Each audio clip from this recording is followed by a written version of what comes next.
this is Koshi from SysCube. Just going to go through how to fix a non-responsive area on a Surface Pro touchscreen. So I had an old Surface Pro, I think it's a Surface Pro 2. I just had to use that for some testing and ended up realizing that just the top left part of the screen wasn't responding. I ended up talking to tech. It was obviously out of warranty, so I couldn't do anything, and ended up updating it to the latest Windows patch. Even the hardware patch was all applied, but it never fixed the problem. So obviously, Google gave me the answer for it. There's this website which actually tells you how to do that. So I just followed this instruction and ended up fixing my problem. So I'm just gonna make a video on how I did that. So all you really have to do is just, I'll actually post these link where to download the calibration tool, which seems to be what fixes the problem. So that's actually from this company called as N-Trig, which is pretty much the makers of the touchscreen. So it's actually seems to be from Sony.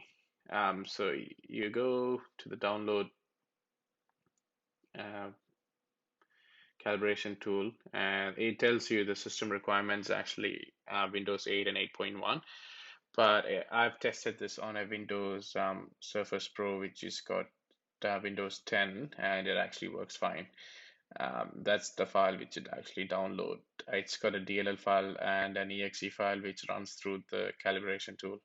As it says here, your battery has to be 30%, and just make sure all your accessories are disconnected. That includes your USB and your keyboard as well. So all you really do is just download it first, and see, as you can see, it's just end user license agreement from Sony. Just download it. I'm just gonna run this here, and it'll actually ask me where to save it. So I'm just gonna select just pretty much any location. That should open up the file it actually extracted it to. Now you can open that and double click that, but what I recommend is to just run that in command prompt, because it'll actually tell you that if it's been successful or not. So I'm just gonna open up command prompt, and then just make sure when it extracts, it actually does have the DLL file also. All you do is just drag it there and then go enter. It'll tell you, please don't touch the screen. And as soon as this is finished, my problem actually went away. I did not believe this first, but it does fix the problem. So if it's actually pass, it should come up saying pass here. And this will only work if your screen hasn't cracked or your screen does not have any issues.